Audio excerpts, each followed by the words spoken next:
영국의 교회들이 이슬람 사원인 모스크로 변해가고 프랑스에는 무슬림들만이 거주하는 배타적인 지역이 생겼습니다.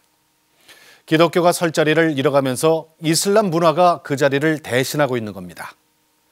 두 나라 모두 할랄 산업을 활성화하면서 무슬림 유입을 허용한 나라입니다.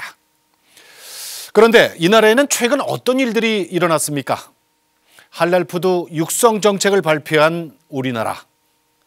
그렇다면 앞으로 20년 후에 대한민국에는 어떤 변화가 일어날 수 있을까요?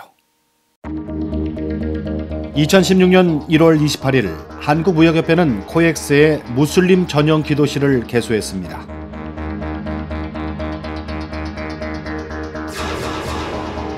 기도실은 무역센터의 중심부인 코엑스 전시장 3층에 위치해 있고 하루 5번 정해진 기도 시간을 고려해 새벽 3시부터 밤 10시까지 상시 운영됩니다.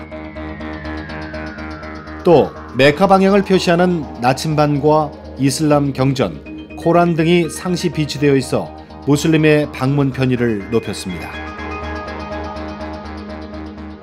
무슬림 기도처가 그것을 마련되어야 되며 또 정부에서 곳곳에 그런 기도처를 마련하고 그런 운동을 전개하려고 하는 이유가 이는 지나친 이슬람에 대한 옹호 혹은 편향 정책이라고 봅니다. 우리는 기독교 종교 자유국가입니다.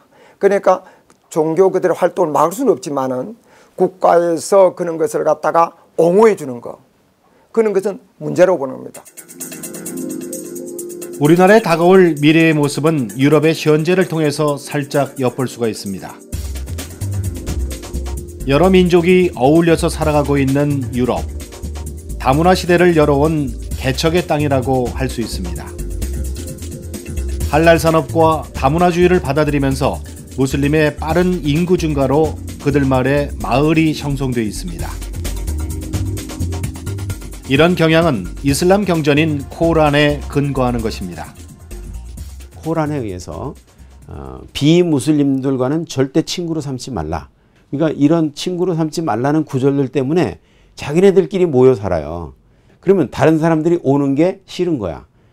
그래가지고 여기는 우리가 통치할 테니까 너네들 오지 마라. 그리고 샤리아 폴리스를 만들어요. 샤리아 경찰을 만들어가지고 경찰 복장 입히고 자기네들이 여기 치안 관리를 하는 거예요. 자국 경찰들도 함부로 들어가기 어렵다는 무슬림 마을.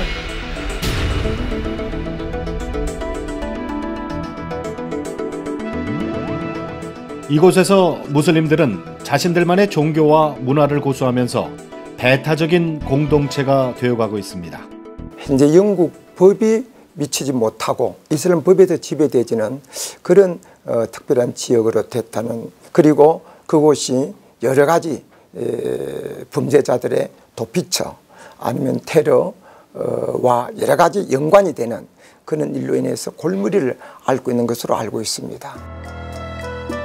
또한 유럽의 무슬림 마을에서는 남성 우월주의가 강한 이슬람 전통에 따라 여성들은 여전히 학대와 성폭행의 대상으로 살아가고 있습니다. 이슬람법이 지배하는 곳이기 때문에 여성들을 보호해줄 법적 장치도 없는 상황입니다. 인권을 중시하는 유럽의 한복판에 인권 사각지대가 생긴 셈입니다. 유럽은 지금도 끊이지 않는 테러 위협 속에서 살고 있습니다.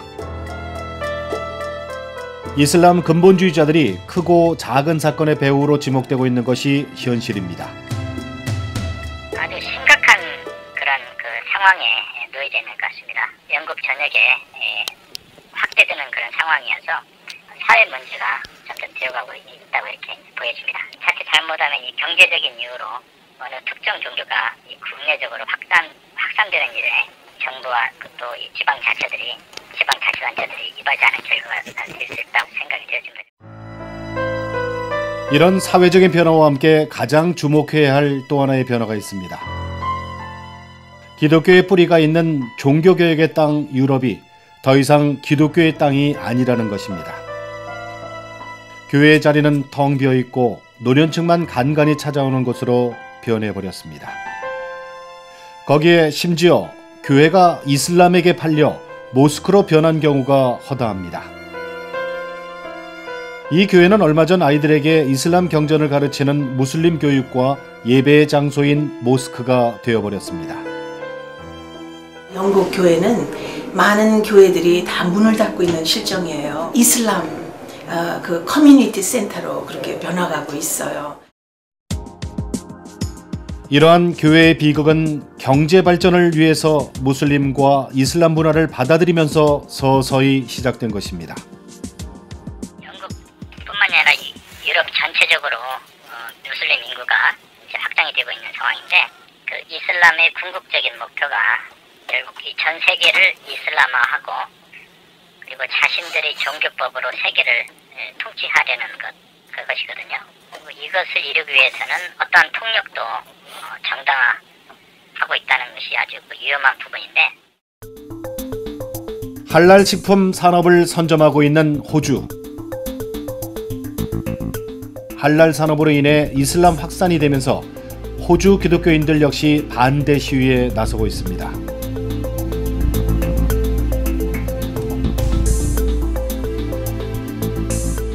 And the Muslims with their certification companies have received millions of dollars, and we have made inquiries as to where the money goes, and a large amount is going to build mosques. We want to uphold in Australia our Christian culture and encourage the Muslims to respect it. That's my report on halal certification. 우리나라도 유럽과 호주에서 일어난 일들이 언제 일어날지 남의 이야기가 아닙니다. Pemerintah Korea ketika ada pendatang yang memasuki wilayah Korea harus benar-benar di-screening, harus benar-benar diselidiki. Jadi jangan asal saja menerima pendatang, misalnya walaupun beragama Muslim atau agama lain pun tetap harus berhati-hati. Mungkin aturan untuk menetap di Korea harus diperketat. 이슬람이 잘못 유입돼서 나라의 기강, 건강까지 흔들리는 일이 있지 않을까, 이런 우려가 굉장히 깊습니다. 이걸 우리 한국교회가 2차제에 하나 되지 않고 한 목소리를 내지 못하면 20년, 30년 후에 우리도 영국교회를 따라갈 수밖에 없고 한국교회의 미래는 없다고 생각합니다. 서울 도심 한복판, 이슬람 기도실이 생긴 것이 대한민국의 현실입니다. 기독교인들이 무관심하게 살아갈 때 앞으로 10년, 20년 후 우리나라에 이슬람이 안방까지 깊숙이 들어와 있을 수도 있지 않을까요? 서울의 한복판에 생긴 이슬람의 기도처, 여러분은 어떻게 생각하십니까? 할랄 운동을 통해서 무슬림이 세계를 정복해야 한다. 이슬람의 한 회의석상에서 나온 이슬람 학자의 주장입니다. 할랄 운동이 단순히 식품 무역이 아니라 이슬람 확산 운동과 연관이 된다는 사실을 확실히 알 수 있습니다. 여러분은 화면을 통해서 일찍부터 무슬림 유입을 허용했던 유럽 사회의 문제를 보셨습니다. 또 이슬람교도 때문에 다문화주의가 후퇴했다라는 유럽 학자들의 연구 결과도 들으셨습니다. 선진국들이 이렇게 이슬람의 자문화 중심주의를 비판하고 있는데 왜 우리나라는 오히려 이슬람 문화를 받아들이려 할까요? 시대의 흐름에 역행을 하고 있는 건 아닌지 생각해 봐야 합니다. 이슬람교는 자신의 종교적 신념을 문화라는 이름으로 우리에게 접근하고 있습니다. 우리의 다음 세대가 이슬람을 자연스럽게 받아들이는 그런 미래가 올 수 있다는 것을 기억하시길 바랍니다.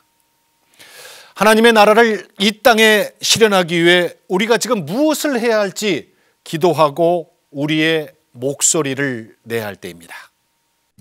오직 복음, 오직 믿음, CTS